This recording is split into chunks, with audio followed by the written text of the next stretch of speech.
हाँ, welcome dear students. आज हम लोग बिहार बोर्ड का फिजिक्स का जो ऑफिशियल 2023 का मॉडल पेपर आया है उसका डिटेल सॉल्यूशन करने वाले हैं। ठीक है, तो चलिए सबसे पहले तो हम एग्जाम का पैटर्न समझ लेते हैं कैसा होने वाला है। देखिए, आपको यहाँ क्लियरली दिख रहा है टोटल नंबर ऑफ क्वेश्चंस, है ना। टोटल नंबर ऑफ क्वेश्चंस 70 + 20 + 6, है ना।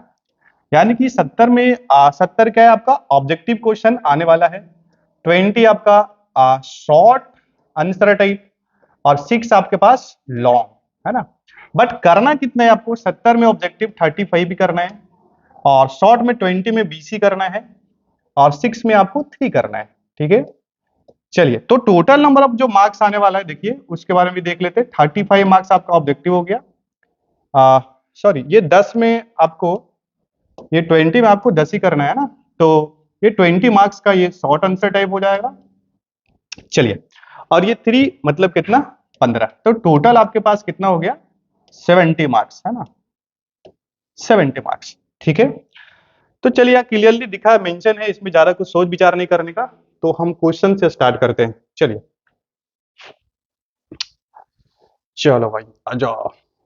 देखो ये पहला क्वेश्चन क्या बोल रहा है कि the specific charge of electron, तो इलेक्ट्रॉन का विशिष्ट आवेश। तो भाई स्पेसिफिक जो चार्ज होता है वो होता है चार्ज बाई मास, मतलब आवेश बटे द्रव्यमान। तो ये रिपीटेड सवाल है, प्रीवियस ईयर आ चुका है। तो चार्ज किसका लेंगे आप, क्योंकि हमें इलेक्ट्रॉन का विशिष्ट आवेश निकालना है तो इलेक्ट्रॉन का आवेश लेंगे। तो आपको पता है इलेक्ट्रॉन का आवेश 1.6 गुने 10 के पावर माइनस में 19 कूलम, और द्रव्यमान भी पता है आपको 9.1 गुने 10 के पावर कितना माइनस में 31 केजी। इसको आप डिवाइड करेंगे तो यह आएगा 1.8 इंटू 10 के पावर 11 कूलम पर केजी। ठीक है, चलिए नेक्स्ट चलते हैं। देखिए अब सेकेंड नंबर सवाल में क्या बोला है कि the work done in rotating A dipole in electric field, विद्युत क्षेत्र में किसी द्विध्रुव को घुमाने में किया गया कार्य। तो आपको पता है कि घुमाने में जो कार्य हमें करना पड़ता है एक्सटर्नल एजेंट, वो PE into cos theta 1 minus में कॉस थीटा 2, है ना। अब यहाँ इनिशियली अपने को बोला नहीं कि वो डाइपोल किधर है, तो ऐसा मानते हैं कि सपोज ये हमारा इलेक्ट्रिक फील्ड है, विद्युतीय क्षेत्र।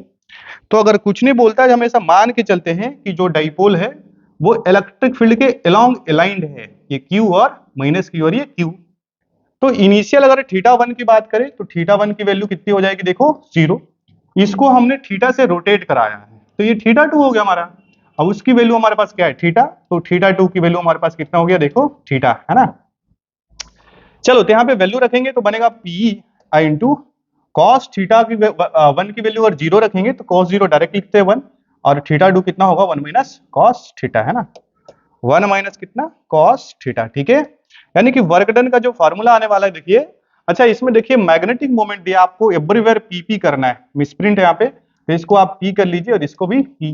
तो इस हिसाब से हमारा कौन सा करेक्ट ऑप्शन है, B is the correct option. ठीक है, चलिए नेक्स्ट सवाल करते हैं हम लोग। अच्छा ये भी रिपीटेड सवाल है, बोला the relative permittivity of medium, किसी माध्यम की अपेक्षिक प्रवैधता। भाई साहब एप्सिलॉन आर जो होता है वो होता है माध्यम अपॉन वैक्यूम, है ना। तो डायरेक्ट दिख रहा है मीडियम की परमिटिविटी अपॉन वैक्यूम की परमिटिविटी, मतलब epsilon epsilon by epsilon not, है ना। तो इसमें टाइम ना खराब करें, डायरेक्ट दिख रहा है अपने को। नेक्स्ट चलो देखो, अब क्या बोला था, quantity which is same for each condenser in parallel combination. तो अब ये सवाल है, पैरेलल में आप जानते हैं कि पोटेंशियल डिफरेंस सेम होता है और चार्ज क्या है अलग अलग होता है, जबकि सीरीज में क्या होता है, सीरीज में चार्ज सेम रहता है और पोटेंशियल अलग अलग होता है। ठीक है, तो इसका मतलब क्या है, ये विभवांतर यानी कि पोटेंशियल डिफरेंस, है ना। ये हमारा क्या है भैया पोटेंशियल, 1 मिनट, अरे एक मिनट कहाँ चलो, ये हमारे पास क्या है पोटेंशियल डिफरेंस। ठीक है, चलिए हाँ नेक्स्ट सवाल करते हैं हम लोग।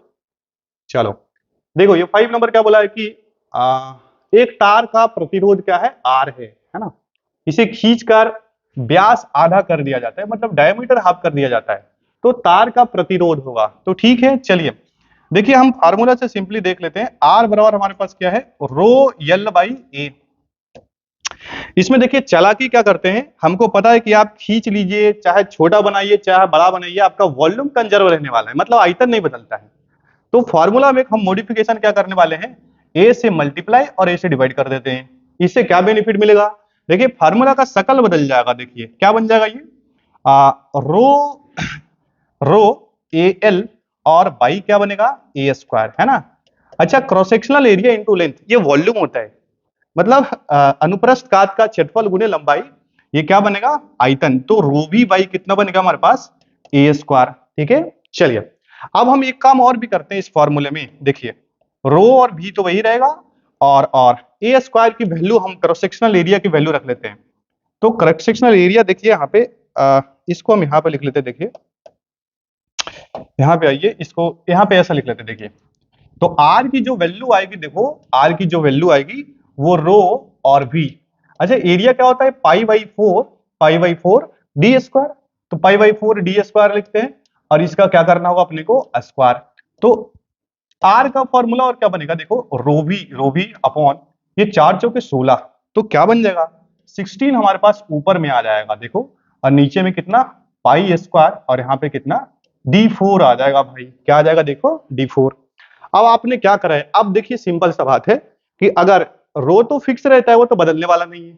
अच्छा, आयतन भी नहीं बदलता है कि अगर आप उसका व्यास आधा कर दिए हैं, मतलब dy2, तो v तो फिक्स रहने वाला है। तो अब हम सीधा सीधा क्या करेंगे, ये पुराना रेसिस्टेंस है, जब उसकी व्यास कितनी थी भैया, d, और आपने क्या करा है कि उसको आधा कर दिया है, तो r डैश, रो तो वही रहने वाला है, आयतन भी वही रहेगा, और 16 भी वही होने वाला है। चलिए, और ये पाई स्क्वायर और d की वैल्यू आप क्या लिखेंगे, dy2। तो dy2 का अगर आप 4 करेंगे तो क्या बनेगा, देखिए वही लिख रहे हैं, रो भी इंटू कितना 16, और यहाँ पे कितना पाई स्क्वायर, और ये d4। अच्छा, ये 2 का 4 मतलब 16 बाहर जाएगा, इधर आएगा, वो नोमरेटर में आ जाएगा। अब ध्यान से देखिए कि ये जो जो दिख रहा है अपने पास, ये वाला टर्म ये आर ही है भाई, ये देखो क्या है, आर ही है। देखिए रो भी 16 बाई कितना, पाई स्क्वायर d4। तो हम जो नया वाला जो रेसिस्टेंस बनेगा, नया वाला जो प्रतिरोध बनेगा, वो कितना गुना हो जाएगा, 16 टाइम्स, 16 इंटू आर। ठीक है, तो ध्यान रखेंगे यहाँ की अगर आप लंबाई बढ़ाइए या फिर डायमीटर कुछ भी कीजिए, आप वॉल्यूम हम वॉल्यूम कंजर्व रहता है, सिंपल सा कॉन्सेप्ट है। ठीक है, चलिए नेक्स्ट सवाल देखते हैं। यानी कि कौन सा ऑप्शन हो जाएगा इसमें, 16 आर, है ना, ये 16 R is the correct option. ठीक है, चलो नेक्स्ट क्वेश्चन देखते हैं। देखो नेक्स्ट क्वेश्चन क्या बोला है कि to the capacitance of a spherical conductor placed in air is proportional to. तो पता है कि कैपेसिटेंस जो होता है, capacity 4 pi epsilon naught into R. Spherical capacitor की धारिता यही होती है, गोलीय चालक, है ना। अच्छा, ये हिंदी में बोला है गोलीय चालक, तो ठीक है। तो आपको सी इज डायरेक्टली प्रोपोर्शनल टू क्या दिख रहा है, आर, मतलब त्रिज्या के क्या होगा, समानुपाती, यानी कि बी द करेक्ट ऑप्शन, त्रिज्या के समानुपाती होगी। ठीक है, चलो नेक्स्ट सवाल देखते हैं। अच्छा, ये भी रिपीटेड सवाल है। क्या बोला है, देखो कि a uniform electric field along the direction of X axis. चलिए तो हम ये बना लेते हैं, ये एक्स एक्सिस हो गया, तो ये क्या हो गया, वाई एक्सिस। तो ऑब्वियस सा बात है, ये कौन सा होने वाला है, जेड। ठीक है, तो uniform electric field is along the direction of X axis, then equipotential surface will be, मतलब यदि समरूप विद्युत क्षेत्र एक्स एक्स की दिशा में है तो समविभवी तल होगा। तो भाई साहब देखिए, समविभव तल जो होता है विद्युत क्षेत्र के लंबवत दिशा में होता है। तो अगर आप विद्युत क्षेत्र अगर आप कह रहे हैं कि एक्स दिशा में है, तो इसके लंबवत तल तो यही है ना। ये देखिए ये कौन सा तल हो गया, बाईजेड प्लेन। कौन सा प्लेन, बाईजेड प्लेन। तो ढूंढ लीजिए, ये सी द क्या हमारा करेक्ट ऑप्शन। ठीक है, अच्छा अगर आप बाई के अलोंग इलेक्ट्रिक फील्ड रहता तो एक्स जेड हमारा क्या हो जाता, समविभवी पृष्ठ। ठीक है, उसी तरह अगर जेड के अलोंग होता तो एक्स वाई हो जाता। तो ध्यान रखेंगे, अगर सीधा सीधा में करना है कि हमें पता है कि समविभव जो पृष्ठ होता है, इक्विपोटेंशियल सरफेस, वो क्या होता है, इलेक्ट्रिक फील्ड के परपेंडिकुलर होता है। यानी which option G is correct, भाई कौन सा ऑप्शन करेक्ट गया था, ये बाई जेड प्लेन है ना, एक्स तो बाई जेड। चलो ठीक है, अब इसमें टाइम ना खराब करें, नेक्स्ट क्वेश्चन देखो 7 और 8।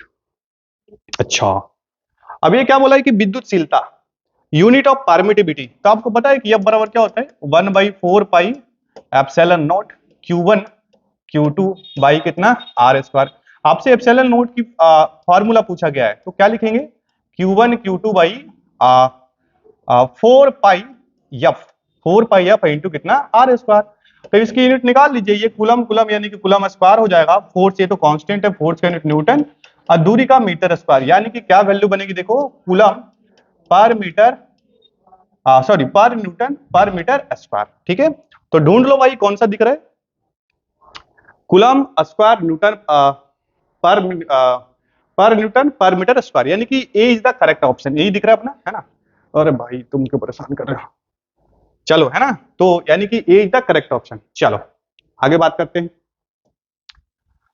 हाँ अच्छा, ये तो मतलब क्लास नोट्स में लिखा है कि भाई the wire of metre bridge, तो मीटर ब्रिज का जो बायर होता है वो दो मटेरियल यूज करते हैं, कॉन्स्टेंटन और मैंगानीन, है ना। तो यहाँ पे दिख रहा है मैंगानीन दिख रहा है, यानी कि इसको सीधा क्या कर ले हम लोग, करेक्ट ऑप्शन। ठीक है, चलो नेक्स्ट देखते हैं 10 नंबर। 10 नंबर में क्या बोला है कि चुंबकीय प्रेरण, अच्छा the relation between magnetic induction B and the intensity of magnetisation, ये तो डायरेक्ट क्लास में कराया है, यानी कि बी बराबर कितना mu naught H plus M, है ना, ये सभी प्रूव करवा चुके हैं। चलो नेक्स्ट देखते हैं। अब क्या बोला है कि दो समांतर दर्पण के बीच रखी गई अच्छा दो समांतर, तो number of images of an object place between the क्या, टू पैरेलल, भाई इनफाइनाइट होता है, कहां गया इनफाइनाइट, ये लो D is the correct option. चलो नेक्स्ट देखते हैं, नेक्स्ट देखो। अब क्या बोला है, अच्छा चलो किसी अच्छा देखो ये क्या बोला, if the lateral magnification of a spherical mirror is कितना, यम एम एम, है ना, देन द लॉन्गिट्यूडनल मैग्निफिकेशन, अच्छा ठीक है देखो भाई, लेटरल मैग्निफिकेशन क्या होता है, देखिए ऐसा, ये हमारा लेटरल मैग्निफिकेशन बोले तो H I by H O, आपको पता है जो मैग्निफिकेशन आप पढ़े एच आई बाई क्या H O, height of image by height of object, ये होता है क्या है वी बाई माइनस में वी बाई यू मिरर के लिए। तो ये जो हमारा है ये हमारा कौन सा है भाई, लेटरल मैग्निफिकेशन। अगर हम लॉन्गिट्यूडनल मैग्निफिकेशन की बात करें तो लॉन्गिट्यूडनल मैग्निफिकेशन का मतलब, अगर सपोज ऑब्जेक्ट ऐसा है, अगर आप ऑब्जेक्ट को ऐसा रखें वर्टिकल तो इमेज कुछ ऐसा बनेगा, तो ये एच आई और एच ओ, अगर आप ऑब्जेक्ट को ऐसा रखें तो ये एल आई हो, एल ओ हो गया, और इसका इमेज क्या बना, सपोज ऐसा, तो ये हमारे पास क्या हो जाएगा एल आई। ठीक है, तो जिस तरीके से आप लेटरल मैग्निफिकेशन को H I by H O कहते हैं, उसी तरीके से जो लॉन्गिट्यूडनल मैग्निफिकेशन होता है, एम एल कर ले, लॉन्गिट्यूडनल मैग्निफिकेशन ये क्या होता है, L I by L O, L I by क्या एल ओ, और ये होता क्या है, ये सिंपली माइनस में वी स्क्वायर बाई क्या होता है भाई साहब, यू स्क्वायर, माइनस में वी स्क्वायर बाई कितना, यू स्क्वायर। अब देखिए सवाल चिल्ला चिल्ला के बोल रहा है यहाँ पे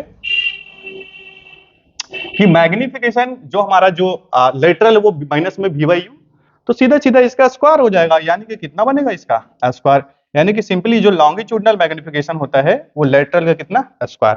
तो which option is correct, which option is correct भाई, बी इज द क्या करेक्ट ऑप्शन, है ना, B is the correct option. चलो नेक्स्ट सवाल देखते हैं। अच्छा देखिए अब क्या बोला है कि अगर अगर अगर किसी प्रकाश के किसी दो माध्यमों में तरंग दर लेमडा वन लेमडा टू हो तो अस्नेल का नियम होगा। तो आपको पता है अस्नेल का नियम बड़ा आसानी से लिखते हैं कि जिस माध्यम में आप हैं उसका रिफ्रैक्टिव इंडेक्स और साइन कितना आई, जिस माध्यम में आप गए उसका रिफ्रैक्टिव इंडेक्स और वहां पे कितना साइन आर। ठीक है, तो आपसे साइन आई और साइन आर का रेशियो पूछा है तो कर लीजिए, यहां से आप साइन आई बाई क्या लिख सकते हैं, साइन आर। तो sine I by sine R की वैल्यू अगर लिखेंगे तो ये म्यू टू बाई की वैल्यू कितनी रहेगी, म्यू वन। अब आपको पता है कि जो म्यू होता है वो सी बाई बी होते हैं, है ना, सी बाई बी। अच्छा या फिर आप, चूंकि हमें तरंग दैर्घ्य में पूछा है तो हमने ये भी बताया है कि अगर अगर देखिए म्यू टू बाई, अगर कुल मिला के mu two by mu one की बात करें तो सी तो प्रकाश की चाल, तो आप क्या लिख सकते हैं सी बाई कितना, सी बाई भी वन, तो भी वन तो नीचे जाएगा, और सॉरी सी बाई कितना लिखेंगे आप इसको V2, और म्यू वन की वैल्यू क्या लिखेंगे सी बाई कितना V1, है ना।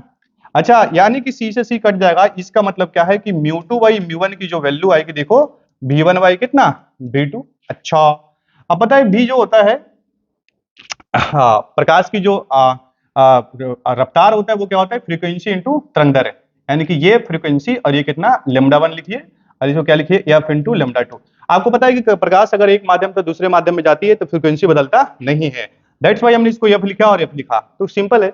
यानी कि यहां से आप क्या लिख सकते हैं म्यू टू बाई कितना म्यू वन बराबर में कितना लेमडा वन बाई कितना लेमडा टू। ठीक है, तो mu two by mu one, तो इसका मतलब क्या लेमडा वन बाई कितना लेमडा टू। तो भाई साहब ये कौन सा ऑप्शन दिख रहा है अपने को कि यानी कि हमारे पास क्या आया, sine I by sine R की जो रेशियो आई लेमडा 1 बाई कितना लेमडा 2, तो ये दिख रहा है अपने को B is the correct option, है ना, B is the correct option, sine I by sine R lambda 1 by कितना लेमडा 2।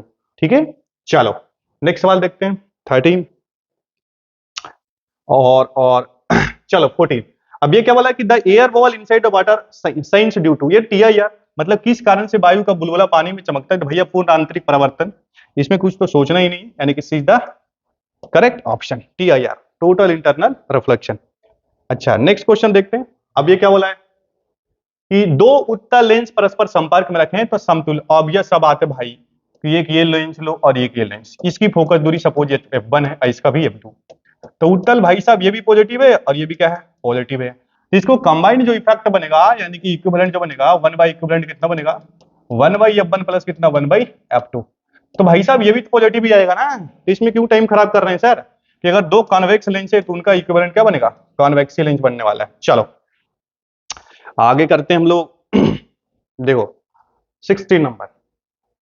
अब ये क्या बोला है कि when A wave white light, जब कोई श्वेत प्रकाश किसी प्रिज्म से गुजरती है तो किस रंग के लिए विचलन कोण का मान सबसे अधिक है, तो पता है आपको विचलन कोण, ये देखिए ये लो भाई ऐसा, तो सबसे नीचे भाई साहब क्या रहते हैं, एक मिनट, सबसे नीचे सबसे ज्यादा अपना जो रास्ता से भटकता है वो वायलेट होता है, क्या है वायलेट बैगनी, जो सबसे कम अपने मार्ग से भटकता है भैया वो क्या होता है रेड, तो सबसे ज्यादा जो मैक्सिमम एंगल ऑफ डेविएशन किसके लिए वायलेट के लिए, तो कहां गया यानी कि बैगनी, है ना, यानी कि बैगनी। ठीक है चलिए आगे बात करते हैं वायलेट। ठीक है चलो अब नेक्स्ट सवाल देखते हैं। अब क्या बोला है आर त्रिज्या वाले गोलीय संधारित्र की धारता, तो आपको पता है आर त्रिज्या वाले गोलीय संधारित्र की जो धारता होती है सी बराबर 4 पाई एप्सिलॉन नॉट इनटू कितना आर, है ना, तो भाई साहब ये इस ऑप्शन से मैच कर लीजिए। देखिए यहाँ पे कोई ऐसा ऑप्शन नहीं दिख रहा है, यानी कि इसका जो क्वेश्चन आपका जो है यहाँ पे मिसप्रिंट है, यानी कि ये गड़बड़ है। ठीक है तो ठीक आप ध्यान रखें ये सभी गलत है ऑप्शन। ठीक है तो इसमें टाइम ना खराब करें, आपको पता है गोलीय संधारित्र की धारता कितनी होती है 4 pi epsilon naught into R. चलो नेक्स्ट क्वेश्चन देखते हैं।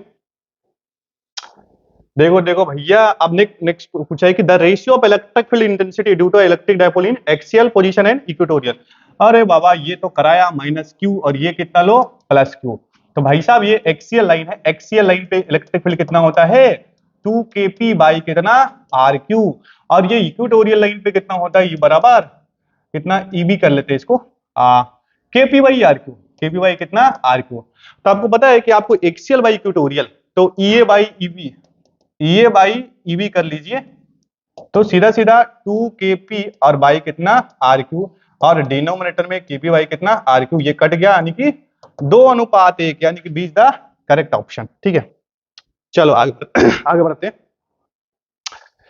चलो चलो चलो अच्छा ये क्या बोला है कि आवेश के पुनर्वितरण में क्षय होता है, भाई ऊर्जा का क्षय होता है, क्लास में कराया, फालतू का टाइम खराब नहीं करने का, कि in redistribution of charge there is loss in energy, और फार्मूला भी हमने प्रूव कराया half C1C2 into V1 minus V2 का होल स्क्वायर। चलो आगे 20 नंबर क्वेश्चन देखते हैं। क्या बोला है कि N resistors of equal resistances are connected in series, अच्छा सभी का समान है भाई, समान प्रतिरोध वाले एन प्रतिरोधों को श्रेणी क्रम तथा समांतर क्रम संयोजन से प्राप्त समतुल्य प्रतिरोधों की अनुपात। ठीक है आपसे पूछा क्या है कि भाई साहब हमने आप सीरीज में लगाया और कैसे प्रतिरोध है एन आइडेंटिकल्स है, तो उनका इक्विवेलेंट रेसिस्टेंस कितना बनेगा एन आर, और पैरेलल में करेंगे तो सर आर बाई एन बनेगा, है ना, इसका अनुपात पूछा है तो आर एस बाई क्या निकालो आर पी क्या बनेगा एन आर बाई कितना आर बाई क्या बच्चा एन, आर आर कट गया सर तो कितना बन गया एन स्क्वायर। ठीक है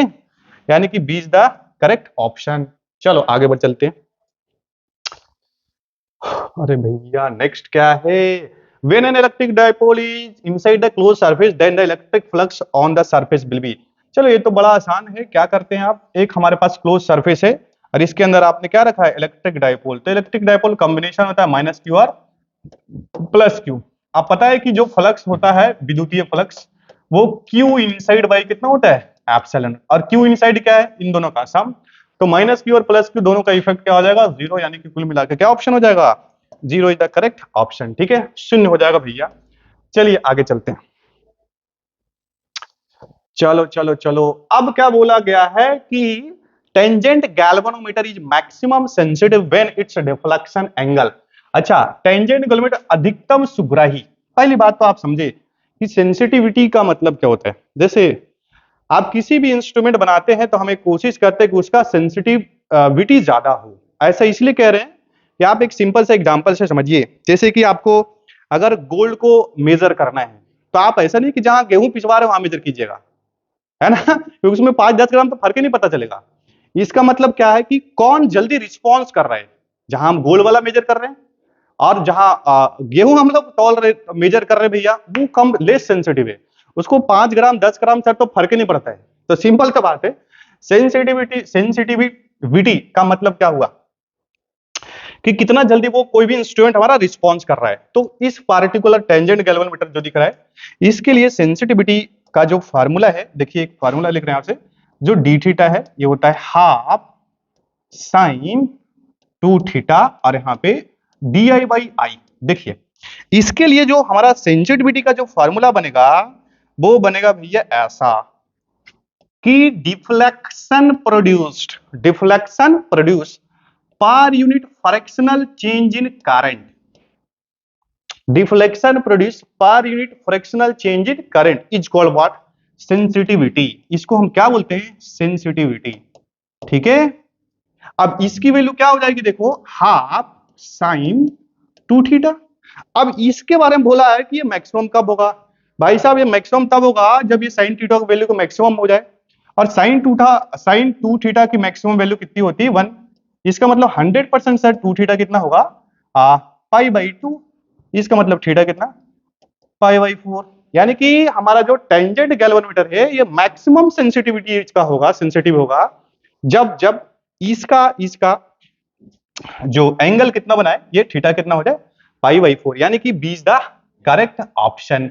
यानी कि टेंजेंट गैल्वेनोमीटर अधिकतम सुग्राही होता है जब थीटा कितना हो जाए? Pi by 4। चलो ठीक है, आगे चलते हैं भाई। 22 नंबर नेक्स्ट हमारा 23। आगे देखो क्या बोले आप अपने को, चोक कुंडली की शक्ति गुणांक। चलो भाई ये पावर फैक्टर ऑफ क्या? Choke coil. अब देखिए जो चोक कॉइल होता है एक इंडक्टर होता है सिंपली। आप तो ऐसा समझिए जो हम लोग पुराने जमाने में मरकरी में एक बड़ा सा जो कॉइल यूज करते थे, वही हमारा क्या है? Choke coil. तो चोक कॉइल क्या है भैया? प्योरली एक ऐसा है इंडक्टिव सर्किट। हालांकि रेसिस्टेंस होता है नो डाउट, बट रेसिस्टेंस को हमें कुछ नहीं बोले तो हम आइडियल मान के चलेंगे। मतलब आर की वैल्यू हम क्या कर लेंगे? 0। अब पावर फैक्टर बोला है तो पावर यानी कि शक्ति गुणांक। तो आपको पता है कि जो पावर फैक्टर होता है वो किसके बराबर होता है?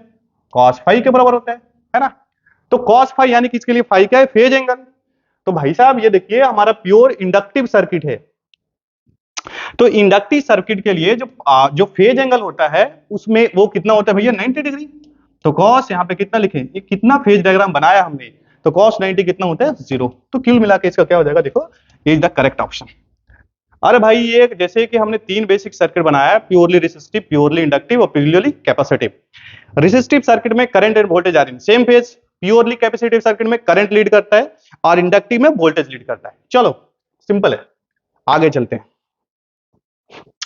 अच्छा भाई साहब आप भी आ जाए। समान वेग से चलता आवेश उत्पन्न करता है। अरे भाई ये रिपीटेड सवाल, विद्युत चुंबकीय क्षेत्र दोनों करता है ये। चलो अरे दौड़ता हुआ आवेश भैया इलेक्ट्रिक फील्ड और मैग्नेटिक फील्ड दोनों करता है, इसी को उसने बोला इलेक्ट्रोमैग्नेटिक फील्ड। चलो अच्छा अगेन ये मतलब मेमोरी बेस्ड। एक कार्बन प्रतिरोध के अंतिम छोर पर बना बैंड सुनहला लंग, इसकी सही सुनता होती है टॉलरेंस। टॉलरेंस टॉलरेंस टॉलरेंस का मतलब आप समझिए कि क्या है कि आप कोई भी अगर प्रोडक्ट बनाते हैं तो आप एग्जैक्ट डायमेंशन का नहीं बना सकते। सपोज इसको अगर मान लीजिए कि हमने किसी कंपनी वाले बोला भाई अपने को 4 सेंटीमीटर का सपोज एक हमारा कंपोनेंट बनाओ, वो 4 सेंटीमीटर बना ही नहीं सकता है कि नहीं।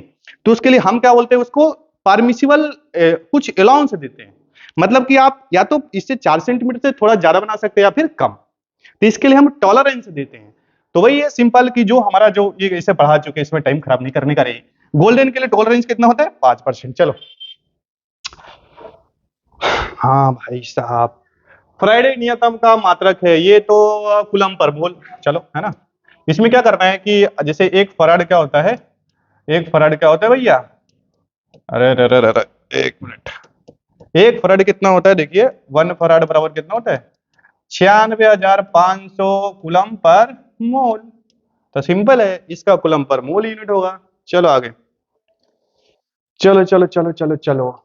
अब क्या बोला है, शक्ति रहित धारा परिपथ का, धारा का परिपथ होगा। देखो, circuit of wattless current will be, मतलब क्या क्या क्या क्या पूछ रहा है, देखो कि हमें एक ऐसा सर्किट के बारे में सोच विचार करना है जिसमें शक्ति जीरो हो। वाटलेस करंट मतलब पावर क्या हो, जीरो हो। तो भाई साहब पावर जो जीरो करना है, तो एसी में जो पावर सिखाया है VRMS IRMS, साथ ही साथ क्या, कॉस फाई।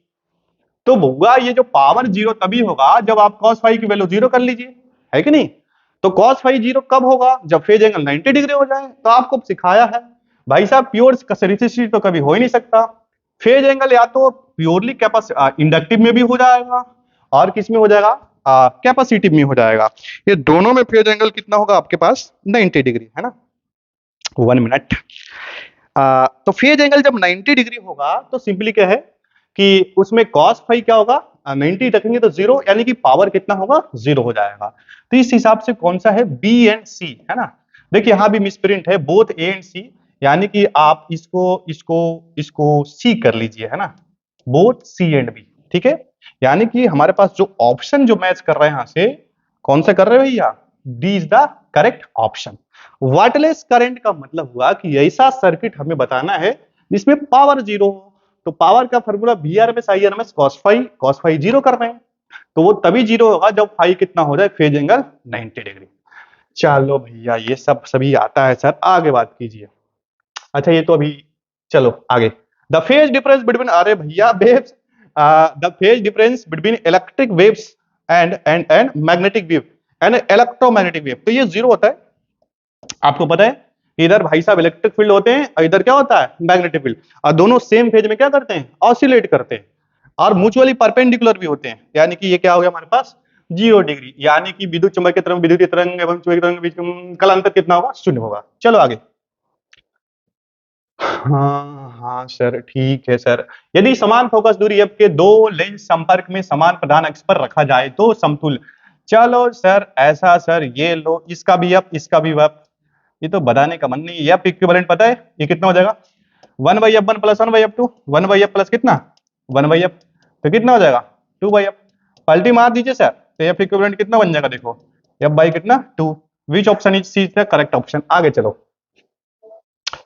ये 29 देखो। अब क्या बोला है कि एक उत्तल लेंस को, अच्छा ऐसा है कि the upper half of a convex lens is painted black, the image of an object. अच्छा आप तो ऐसा समझिए, आप पेंट कीजिए चाहे कटिंग ऑफ लेंस, ये पढ़ाया टॉपिक हमने। लेंस को आप ऊपर वाला काट देंगे तो क्या होगा, इससे कुछ नहीं होगा। क्या होगा भैया, अगर नहीं काटेंगे तो लाइट क्या होगा, देखो इधर से भी जाएगी और इधर से। तो सपोज अगर नहीं काटे तो इंटेंसिटी लाइट की आई है, अगर आपने काट दिया है तो काट दिया है तो भाई साहब तो आधा ही बचा ना। तो यहां से जब लाइट जाएगी तो कम प्रकाश जा रहा है, कम प्रकाश जा रहा है तो इंटेंसिटी कमेगा, इमेज पे कोई फर्क नहीं पड़ेगा, इमेज बनेगा और वही बनेगा। ये सब करा चुका है क्लास में, फालतू का टाइम नहीं करना है। तो इंटेंसिटी हाफ हो जाएगी इसका, ठीक है। तो तीव्रता क्या हो जाएगा भैया, घटेगी, यानी कि रिड्यूसेस इन इंटेंसिटी। चलो आगे बात करते हैं, आगे देखो। ओहो हो, ये क्या बोला है कि the least are 25 centimetre, the least distance of distinct vision of a normal eye. आसपास दृष्टि की न्यूनतम दूरी सभी लोगों को पता है, इसमें डीजे नहीं बजाने का। 25 सेंटीमीटर, आगे चलो 25 सेंटीमीटर। अब देखो 32। अब क्या बोला है कि the energy of A emitted photo electrons depends on, तो आपको पता है कि ई की वैल्यू क्या होती है, एस सी बाई लैम्डा, या फिर कितना एच इंटू एफ। तो इमिटेड इलेक्ट्रॉन्स की हालांकि देखिए वर्क फंक्शन पे भी डिपेंड करना चाहिए, but for a given material, work function तो मटेरियल की प्रॉपर्टी है, तो अगर उसको अगर आप फिक्स कर दिए तो दो ही चीज पर निर्भर करेगी भैया यहाँ पे, एक लेमडा और क्या, फ्रीक्वेंसी। तो फ्रीक्वेंसी दिया नहीं है तो हमारे पास वेवलेंथ मारेंगे। चलो यानी कि प्रकाश की तरंगदैर्घ्य। आगे चलते हैं। अरे भैया ये कहा है पूछ रहे, अल्फा, अल्फा कण क्या है भाई, हीलियम का न्यूक्लियस है। चिल्ला चिल्ला बोला है क्लास में कई बार, हीलियम का न्यूक्लियस है। चलो 34 देखो, 34 क्या हो रहा है कि the number of PN junction in A transistor. भाई साहब दो टाइप्स का ट्रांजिस्टर होता है, एक पीएनपी एक एएनपी। पीएनपी, दूसरा वाला क्या, N P N, N P N, एक पीएन जंक्शन यहाँ, यानी कि दो इज द करेक्ट ऑप्शन, दो पीएन जंक्शन बनेंगे इसमें। चलिए आगे। अच्छा सर, अच्छा सर, अच्छा। चलो अब नेक्स्ट सवाल देखते हैं ना। देखो देखो क्या बोला अपने को, ट्रांजिस्टर का धारा गुणांक, ट्रांजिस्टर का क्या भैया, धारा गुणांक अल्फा एंड तथा बीटा का संबंध। तो ट्रांजिस्टर का जो धारा गुणांक होता है, देखिए फॉर्मूला क्या है, beta by alpha by one minus alpha, beta by कितना, alpha by one minus alpha, है ना। तो beta by one minus alpha, तो यहाँ पे ऑप्शन में तो अपने को दिख नहीं रहा है ना। तो क्या करें यहाँ पे, ऐसा करते हैं, देखो ऐसा देखो, the relation between the current factors alpha and beta of the transistor. तो यहाँ पे कौन सा ऑप्शन ऐसा है कि बीटा होता है alpha by one minus alpha, तो उसको सोल्व कर लेते हैं। देखो इसको ऐसा भी लिख सकते हैं, बीटा इंटू कितना, वन माइनस अल्फा बराबर में कितना, अल्फा। तो ऐसा करते हैं, इसको मल्टीप्लाई करेंगे, बीटा माइनस कितना, अल्फा, और यहाँ पे कितना, बीटा बराबर में अल्फा।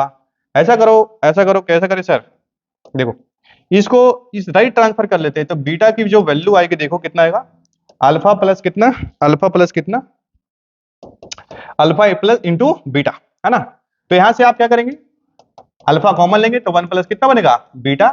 तो यहां से आप क्या क्या अल्फा की वैल्यू निकालिए, यहां से अल्फा की जो वैल्यू आएगी देखो कितना, बीटा बाई कितना sir, one plus beta, beta by कितना, वन प्लस बीटा, यानी कि A is the correct option. ठीक है, तो इसको आप ध्यान रखेंगे, है कि नहीं? ठीक है, चलो, यानी कि A is the correct correct option, beta by beta plus one. देखिए ये हॉट वायर एमीटर, भाई साहब हॉट वायर एमीटर में क्या होता है कि जो डिफ्लेक्शन होता है सर, वो डायरेक्टली प्रोपोर्शनल करंट के स्क्वायर के, क्लास में कराया भाई, यहाँ उल्टा बोला है, उल्टा बोला है, देखो इसमें कोई ऑप्शन ही मैच नहीं कर रहा है। तो या तो आप ऑप्शन सुधार लीजिए, इसको कर दीजिए, ये भाई साहब को गायब कर दीजिए, तो बी करेक्ट हो जाएगा, नहीं तो ये अपना मतलब मिसप्रिंट है। ठीक है, तो आपको पता है हॉट वायर एमीटर क्या बोलता है, आरएमएस वैल्यू मेजर करता है, कौन सा value, RMS value of alternating current. और उसमें जो हमारा जो डिफ्लेक्शन होता है करंट के इनवर्सली, सॉरी डायरेक्टली स्क्वायर के डायरेक्टली प्रोपोर्शनल होता है। ठीक है, चलिए आगे बात करते हैं। 37 नंबर क्या बोला है कि एलआर परिपथ का शक्ति गुणांक। तो जब कभी भी ऐसा क्वेश्चन आए तो उसमें करना कुछ नहीं अपने को, फेज डायग्राम खींचिए, जो पूछेगा सब बता देंगे। क्या बोला है, power factor of LR circuit. ठीक है भाई साहब, इसका फेज डायग्राम बना लीजिए। फेज डायग्राम बनाएंगे तो आपको पता है, इधर आई ले लीजिए, इधर वोल्टेज, तो एक एल है आर है, तो रेजिस्टिव सर्किट में वोल्टेज और करंट दोनों साथ साथ चलते हैं। ठीक है, इसका मतलब क्या, इधर आर होगा चचा, और इधर क्या होगा, और कौन सा है, एल एल एल। इंडक्टर में वोल्टेज लीड करता है भाई, और कैपेसिटर में करंट लीड करता है, तो इसको लीड करा दीजिए। अगर आर इधर चल रहा है, करंट इधर चल रहा है, वोल्टेज इधर होगा सर।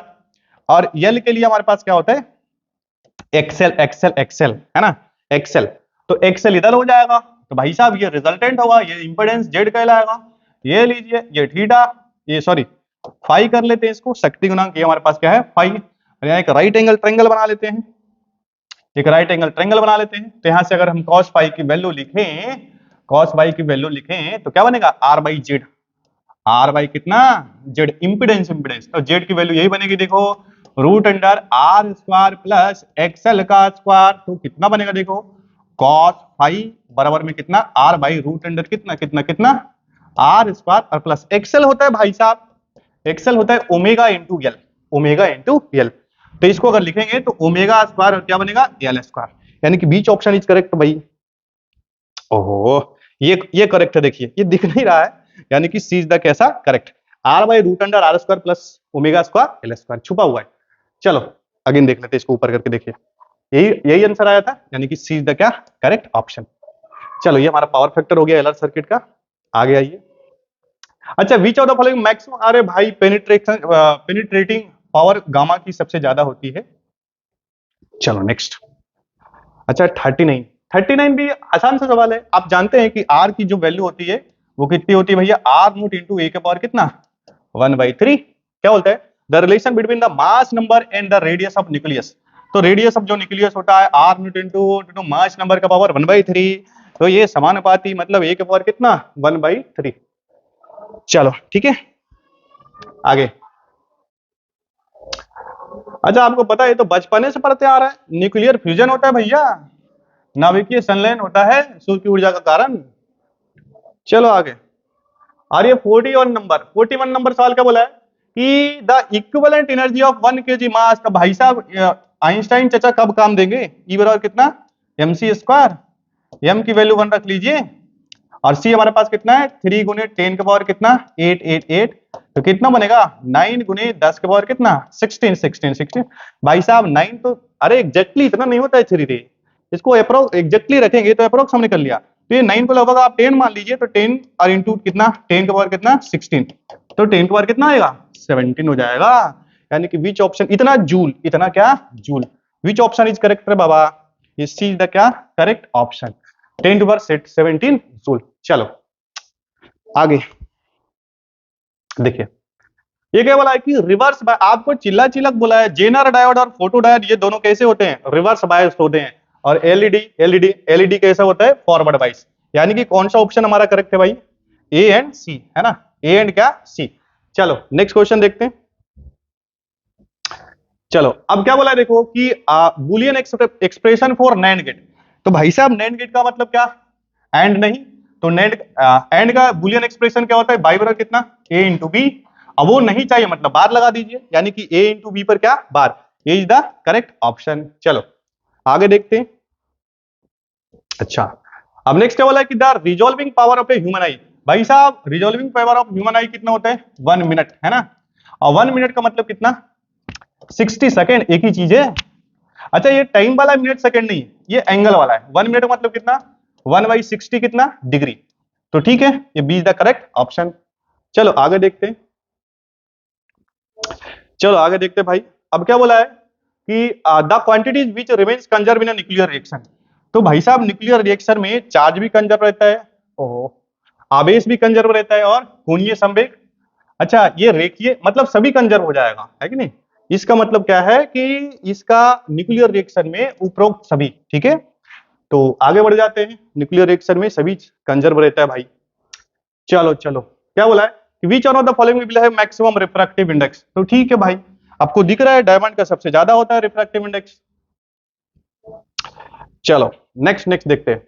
अब हमारे पास क्या बोला गया है कि दो प्रकाश स्रोत संबद्ध होते हैं भाई साहब, संबद्ध का मतलब क्या, कोहेरेंट कोहेरेंट कोहेरेंट, जब उनके बीच का कालांतर क्या होता है कांस्टेंट रहता है। भाई साहब ये हम तो कोहेरेंट ही सोर्स तो यूज करते हैं, अगर हम यंग्स डबल स्लिट एक्सपेरिमेंट की बात करें तो हम कैसे सोर्स देते हैं कोहेरेंट सोर्स, है कि नहीं। तो चलो तो यानी कि कैसा है कि वैसे वैसे स्रोत जिनका जिनका कालांतर क्या रहता है नियत रहता है, उसे हम कैसे बोलते हैं संबद्ध स्रोत, ठीक है। चलो नेक्स्ट, चलिए नेक्स्ट क्वेश्चन देखते हैं। क्या बोला है कि on heating resistance of semiconductor, है ना। देखिए गर्म करने से जो सेमीकंडक्टर होता है, पहले तो आप कंडक्टर के बारे में सोच विचार कर ले कि अगर आप टेम्परेचर बढ़ाएंगे है ना, तो कंडक्टर का रेसिस्टेंस क्या हो जाता है बढ़ जाता है, जबकि सेमीकंडक्टर में टेम्परेचर बढ़ाने से रेसिस्टेंस क्या होता है घट जाता है ना। तो कौन सा ऑप्शन हो जाएगा डिक्रीजेज, ए इज द क्या करेक्ट ऑप्शन, ठीक है। चलिए नेक्स्ट क्वेश्चन देखते हैं। क्या बोला है कि in electromagnetic induction the induced charges is, अच्छा ओके बढ़िया सवाल, देखो इसको करते हैं इधर। तो हमें बोला है कि in electromagnetic induction the induce charges is independent of, तो ये भी क्लास में कराया हुआ है, आप देखिए ऐसा कि अगर आप इंड्यूस्ड ईएमएफ की बात करें तो एन डेल्टा फाई बाई कितना होगा डेल्टा टी। अगर आपके पास इंड्यूस्ड ईएमएफ आ गया है तो आप इंड्यूस्ड करंट भी निकाल सकते हैं, तो इंड्यूस्ड करंट कितना निकालेंगे ई बाई आर, तो ये क्या बनेगा देखो एन बाई आर और कितना डेल्टा फाई बाई कितना डेल्टा टी। अच्छा आपसे क्या पूछा है चार्ज पूछा है, तो क्यू बराबर क्या लिखेंगे, क्यू बराबर आपको पता है आई इंटू डेल्टा टी होता है, तो यानी कि आई की वैल्यू कितनी आगे देखो N by R I into कितना delta five by delta T I into कितना डेल्टा टी। इधर देखिए यानी कि यहां से डेल्टा फाइव डेल्टा टी और डेल्टा टी कट जाएगा, तो आपके पास जो चार्ज बचेगा वो बनेगा एन बाई आर इंटू कितना डेल्टा फाइव। देखो चार्ज में कहीं टाइम नहीं दिख रहा है अपने को, है कि नहीं, तो हमें कहा गया इन इलेक्ट्रो इंडिपेंडेंट ऑफ कहा टाइम, है ना, ये हमारा क्या हो जाएगा, ये B is the correct option. ठीक है। यानी कि क्या है कि in electromagnetic induction induce charge जो होता है टाइम से क्या होता है, इंडिपेंडेंट, इसमें टाइम से कोई लेना देना ही नहीं। चलो ठीक है, आगे चलते हैं। देखो नेक्स्ट क्वेश्चन क्या है कि फैराडे का विद्युत चुंबकीय प्रेरण का नियम किसके भाई साहब ऊर्जा का संरक्षण का सिद्धांत पे काम करते हैं, लेंज लॉ। इसमें टाइम खराब नहीं करने का। चलो देखो नेक्स्ट क्वेश्चन देखते हैं हम लोग। अच्छा देखो ये क्या बोला है, प्रोटॉन बोला है बबुआ, प्रोटॉन। अगर यहाँ फोटोन बोलता तो हम रेस्ट मास उसका 0 लेते है ना। तो क्या बोला है, रेस्ट मास ऑफ प्रोटॉन, तो आपको पता है 1.6 गुणे 10⁻⁻27 kg। चलिए नेक्स्ट क्वेश्चन देखते हैं। देखो अब क्या बोला अपने को कि what will be the focal length of a lens of dioptre for dioptre. तो पता है कि पावर जो होता है 1/f, फोकल लेंथ पूछा है तो f बराबर कितना 1/p, ये कितना है 1/4। अच्छा आपको किसमें पूछा है, अच्छा मीटर सेंटीमीटर, तो 0.25, 1/4 का मतलब कितना 0.25 है ना, इतना क्या मीटर। तो आपको यही ऑप्शन दिख रहा है, ये ऑप्शन इज द करेक्ट। चलो नेक्स्ट देखते हैं, नेक्स्ट देखते हैं भाई। अब क्या बोला आपने को कि समान समायोजन में एक सरल सूक्ष्मदर्शी की आवर्धन क्षमता। देखो फॉर नॉर्मल एडजस्टमेंट, देखो दो टाइप्स का एडजस्टमेंट होता है, एक नॉर्मल एडजस्टमेंट करते हैं और एक डी के लिए करते हैं हम लोग, है कि नहीं। तो नॉर्मल एडजस्टमेंट में जो हमारा नॉर्मल एडजस्टमेंट में ना हमारा जो मैग्नीफाइंग पावर जो होता है वो कितना होता है, सिंपली dy/f, है ना। अगर डी के लिए अगर एडजस्टमेंट करेंगे तो कितना होता है वो 1 + dy/f, तो यानी कि बी द क्या करेक्ट ऑप्शन। चलो आगे चलते हैं, नेक्स्ट क्वेश्चन देखते हैं। देखो अच्छा अब क्या बोला है कि the bending of light at the corner of obstacle is called diffraction. भाई अवरोध के किनारे प्रकाश की मुड़ना क्या कहलाता है, प्रकाश का विवर्तन। चलो आगे चलते हैं। अच्छा ये तो डायरेक्ट लिखा है, हीरे का क्रांतिक कोण क्रिटिकल एंगल ऑफ डायमंड ये कितना होता है 24.41 डिग्री, है ना। चलो नेक्स्ट देखते हैं हम लोग, ये सम आसान सवाल है। क्या बोला है कि कांच के समांतर सतह की पट्टिकी की फोकस दूरी, तो इसका एक मिनट एक मिनट एक मिनट, कांच के समांतर सतह पट्टी की फोकस दूरी कितनी होती है, अनंत। चलो नेक्स्ट देखते हैं। अच्छा ये भी प्रूव कराया क्लास में, देखो the angle of minimum deviation of thin prism, एक पतले प्रिज्म द्वारा न्यूनतम विचलन कोण μ-1 इंटू ए होता है भाई, ये प्रूव कराया क्लास में। चलो नेक्स्ट देखते हैं। अच्छा अब ये क्या बोला आपने को कि phase difference for constructive interference. भाई साहब कंस्ट्रक्टिव इंटरफेरेंस का मतलब होता है कि इंटेंसिटी क्या हो जाए अपने पास मैक्सिमम, क्या हो जाए मैक्सिमम। और इंटेंसिटी मैक्सिमम तब होगा जब cos फाई की वैल्यू कितनी हो जाए 1, और cos फाई की वैल्यू तब होगी 1 जब फाई की वैल्यू कितना हो जाए 2n पाई, मतलब पाई का कैसा हो जाए इवन मल्टीपल। तो आपको क्लियरली दिख रहा है, यानी कि ये इज द कैसा करेक्ट ऑप्शन। रचनात्मक व्यतीकरण के लिए कालांतर का मान क्या होता है 2n पाई। तो जब जब कंस्ट्रक्टिव इंटरफेरेंस होता है तब तब क्या होता है, तब तब क्या होता है भाई कंस्ट मैक्सिमा दिखता है। चलो नेक्स्ट सवाल देखते हैं। क्या बोला है कि प्रकाश के एक फोटोन की ऊर्जा का परास। चलो देखो अब हमारे पास लाइट है तो क्या करेंगे यहां से, देखिए अगर लाइट की बात करें तो आपको पता है यहां पे अपने को बात बोला है प्रकाश, तो प्रकाश में आपको पता है कि रेड कलर और वायलेट, तो जो विजुअल रेंज जो होता है उसका जो तरंग दैर्घ्य यानी कि वेवलेंथ कितना होता है भाई 4000 से 8000 हम अप्रोक्सीमेटली ले रहे हैं भाई। देखो ये कितना ले सकते हैं हम लोग 8000 एंगस्ट्रम से वायलेट के लिए कितना होता है 4000 एंगस्ट्रम, ठीक है। अब हमें इसके वेवलेंथ के करस्पॉन्डिंग एनर्जी निकालना है कि नहीं। तो आप क्या करेंगे, पहली बात तो आपको एनर्जी पता है, एनर्जी का फार्मूला डायरेक्ट सिखाया क्लास में 12400 बटे लेम्डा इनकी इसमें एंगस्ट्रम में, अपने आप भाई साहब इलेक्ट्रॉन वोल्ट में आएंगे। तो ऐसा करते हैं कि हम लोग पहले 4000 रख लेते हैं फिर क्या कर लेंगे 8000।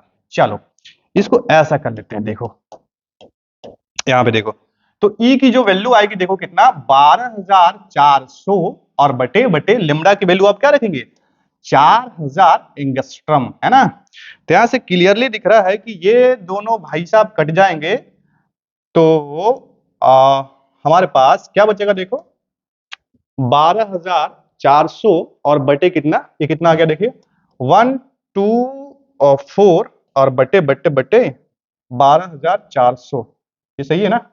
12400 बटे लेमडा, तो ये कितना हमारे पास 400, ये कुछ उल्टा सीधा आ रहा है 12400, ठीक है 12400 बटे लेमडा इन एंगस्ट्रम। तो हमारा जो 4000, ओके ओके एक मिनट है ना, ये ज्यादा आ गया है यहाँ पे, देखिए यहाँ पे आप क्या रखेंगे 4000 एंगस्ट्रम, है ना। तो आपको क्या करना है, यहाँ से ये 2 शून्य तो कट जाएगा ना।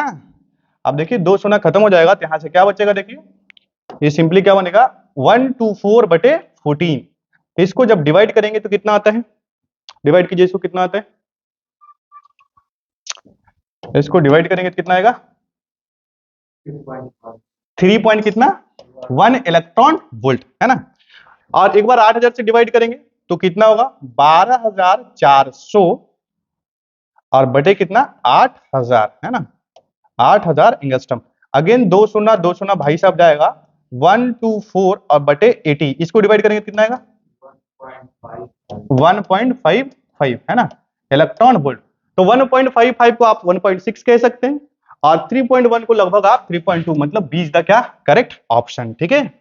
तो प्रकाश के एक फोटोन की ऊर्जा का परास कितना 1.6 इलेक्ट्रॉन वोल्ट से कितना 3.2 इलेक्ट्रॉन वोल्ट। चलो ठीक है, नेक्स्ट सवाल देखते हैं। नेक्स्ट क्या बोला है कि अपने को कि which one of the following phenomenon support the, अरे भाई फोटो इलेक्ट्रिक इफेक्ट, मतलब प्रकाश विद्युत प्रभाव क्या सपोर्ट करता है, लाइट कैसा है पार्टिकल की तरह बिहेव करता है। नेक्स्ट सवाल देखते हैं, which of the following can move with constant velocity in the combined electric and magnetic field at the same time, मतलब निम्न में कौन सा कण विद्युतीय एवं चुंबकीय क्षेत्र एक साथ एक ही समय रहने पर अचर वेग, तो बउआ आप ऐसा समझिए कांस्टेंट वेलोसिटी का मतलब होता है एक्सेलरेशन जीरो, है ना, और एक्सेलरेशन जीरो है तो फोर्स भाई साहब भी जीरो होंगे। तो आप देखिए इलेक्ट्रॉन के पास आवेश है तो इसके पास फोर्स तो लगेगा ही, ये प्रोटॉन चचा के पास भी लगेगा, बट फोटोन के साथ क्या है, ये चार्जलेस होता है, कैसा होता है चार्जलेस होता है। तो जब चार्जलेस है तो ना तो इस पे इलेक्ट्रिक फोर्स लगेगा और ना इस पे कैसा मैग्नेटिक फोर्स। जब फोर्स नहीं लगेगा तो ऑब्वियस बात है कांस्टेंट वेलोसिटी से चलेगा, इसका मतलब कौन सा ऑप्शन, सीधा करेक्ट ऑप्शन, ठीक है। चलो नेक्स्ट देखते हैं फोटोन। अच्छा चलो भैया ये न्यूक्लियस बात, अच्छा तो ठीक है, ये कौन खोज किया भैया, रदरफोर्ड, इसमें टाइम ने खराब करने का। नेक्स्ट क्वेश्चन देखते हैं, देखिए ये हमारा क्या है, इलेक्ट्रॉन प्रोटॉन एवं न्यूट्रॉन के लिए कौन सी राशि समान है, which of the following quantities has the same value for electron proton and neutron.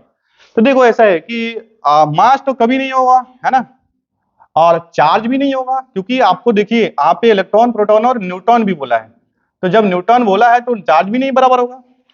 साथ ही साथ क्या बोला अपने को मोमेंटम, तो भाई साहब इसको हम कैसे बताएं, मोमेंटम कैसे कंपेयर करें, और एनर्जी का तो कोई सवाल ही नहीं पैदा होता है, इसका मतलब यहाँ एक भी ऑप्शन नहीं होने वाला है ना। तो ये सवाल मतलब इसमें कुछ मिस प्रिंट है ना। तो ठीक है हम नेक्स्ट सवाल करते हैं, क्योंकि आप समझिए मोमेंटम बराबर कैसे हो जाएगा, क्योंकि मास इनटू वेलोसिटी, वेलोसिटी के बारे में कुछ बोला ही नहीं है कि नहीं, तो कैसे कंपेयर करेंगे हम लोग। चलो नेक्स्ट सवाल देखते हैं आगे, देखिए एक और क्या बोला है, एक मिनट इसका ये वाला लेते हैं, देखो चलो आगे देखो, ये बोला the equation of an alternating current is represented by I बराबर कितना 50 sin 100 pi t, the frequency of AC will be, ठीक है।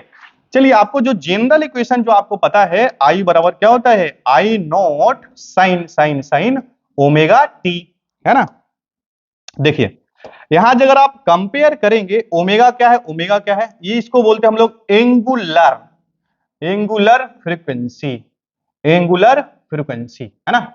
तो अगर आप टी का कोफिशिएंट देखिए यहाँ 100 पाई है और यहाँ टी का कोफिशिएंट कितना है ओमेगा, तो डायरेक्ट कंपेयर करेंगे अब कितना आएगा हमारे पास 100 पाई आएगा। बट देखिए यहाँ पे क्या बोला है फ्रीक्वेंसी, यहाँ पे एक टर्म घुसाना पड़ेगा, यहाँ भी मिसप्रिंट है, यहाँ पे आपको ऐड करना है क्या एंगुलर फ्रीक्वेंसी, है ना। तो कौन सा ऑप्शन करेक्ट है भैया 100 पाई, ठीक है। चलो नेक्स्ट सवाल देखते हैं। अच्छा, ये तो मेमोरी बेस्ड सवाल है, ये क्लास में लिखाया band gap, forbidden energy gap, band अंतराल किसके लिए? जर्मेनियम के लिए। देखिए जर्मेनियम के लिए 0.7 होता है और सिलिकॉन के लिए 1.1 होता है ना। तो आप ये यानी कि band gap forbidden energy gap जो होगा जर्मेनियम के लिए कितना 0.7 इलेक्ट्रॉन वोल्ट। चलो नेक्स्ट देखते हैं। देखिए अब ये क्या बोला है कि the work function of any metal is 2.48 electron volt, the it's threshold wavelength है ना। किसी धातु की कार्यफलन 2.8 इलेक्ट्रॉन वोल्ट है तो देहली तरंग दैर्घ्य, तो आपको पता है ये डायरेक्ट फार्मूला यहां से आप यूज कीजिए, फाई बराबर जो होगा ई नोट के बराबर ये क्या हो जाएगा एच सी बाई कितना लेमडा नोट। तो यहां से आप ये फार्मूला ना यूज करके आप तो ये यूज कीजिए। देखिए आपको ये फार्मूला यूज कर लेना चाहिए तो इजीली आंसर आ जाएगा। आपको पता है, ओहो देखिए आपको एनर्जी का फार्मूला ई नोट के बारे में पता है, ये कितना होता है 12400 बाई लेमडा नोट, किसमें इन एंगस्ट्रम में, और ये किसना इलेक्ट्रॉन वोल्ट। तो आपको खुशी का बात है कि वो इलेक्ट्रॉन वोल्ट में ही दिया है, तो ठीक है। यहां से हम लेमडा की वैल्यू क्या लिख सकते हैं, देखिए लेमडा की वैल्यू लिख सकते हैं 12400 और बाई कितना 2.8, इसकी वैल्यू किसमें आएगी एंगस्ट्रम में। इसको डिवाइड कीजिए कितना आता है ये 12400 बाई 2.8, हाँ 428, इतना क्या एंगस्ट्रम। तो आप देखिए अप्रोक्सीमेटली आंसर मैच कीजिए 4400, मतलब सीधा क्या करेक्ट ऑप्शन। ठीक है चलो नेक्स्ट सवाल देखते हैं। चलो चलो चलो चलो चलो, बोला है क्या कि why is the core of the transformer laminated. भैया एनर्जी लॉस के लिए करते हैं, ईडी करंट नहीं बनता है। क्या बोला है कि ट्रांसफार्मर के कोड को परतदार किस लिए रखा जाता है, तो सीधा सीधा एक परतदार इसलिए बनाते हैं कि एनर्जी लॉस ना हो, है कि नहीं। तो कौन सा ऑप्शन हो जाएगा, to reduce charge loss, to reduce energy loss, यानी कि ये इज द क्या ऊर्जा क्षय कम करने के लिए। चलो आगे देखिए नेक्स्ट हमारे पास क्या है कि देखिए लेजर एक्शन आपके मतलब सिलेबस में नहीं है ऐसा है, बट क्वेश्चन आ चुका है तो ठीक है, इसको हायर क्लास में आप पढ़ेंगे लेजर के बारे में डिटेल में। तो आप इसका ऑप्शन लिख लीजिए पॉपुलेशन इन्वर्जन, इसके बारे में ज्यादा डिटेल बात नहीं कर सकते। चलिए आगे। अच्छा क्या बोला है कि the temperature coefficient of semiconductor, तो आपको पता है टेम्परेचर कोफिशिएंट का मतलब अल्फा, अल्फा। तो बउआ ऐसा देखो अल्फा जो कंडक्टर का होता है वो पॉजिटिव होता है और सेमीकंडक्टर का क्या होता है निगेटिव होता है। निगेटिव होने के कारण ही है ना, देखो तो आपको क्या याद रखना है कि किसी किसी अर्धचालक का तापमान गुणांक क्या होता है ऋणात्मक, तो कौन सा यानी कि नेगेटिव। ठीक है लास्ट सवाल देखते हैं हम लोग। बोला है देखिए कि हाफ लाइफ, हाफ लाइफ है ना, half life half life period of A radio active element is कितना 1600 ईयर, इट्स एवरेज एज। आपको पता है कि एवरेज लाइफ और हाफ लाइफ में संबंध क्या होता है 1.44 टी हाफ, 144 कितना टी हाफ। तो इसकी वैल्यू आप रखें यहां पे देखिए 1 पॉइंट कितना 44 और हाफ टी हाफ की वैल्यू यहां पे कितना दिया है भैया 1600 ईयर, 1600 ईयर। तो इसकी वैल्यू कितना, इसको मल्टीप्लाई कीजिए कितना आता है 1600 मल्टीप्लाइड बाई 1.44, तो ये कितना आ रहा है 1.44 टाइम्स 2304, इतना ईएस 2304। तो देखिए आप इसको क्या किससे लगभग लगभग यानी कि A is the correct option. ठीक है तो इस तरीके से हमने 70 क्वेश्चन सोल्व कराए। ठीक है बाकी इसका सब्जेक्टिव नेक्स्ट वीडियो में करेंगे और बाकी और भी है अपना मैथमेटिक्स और केमिस्ट्री, तो उसका भी मॉडल पेपर का सॉल्यूशन 1-2 दिन के अंदर आने वाला है। ठीक है तो आज तक इतने करते हैं।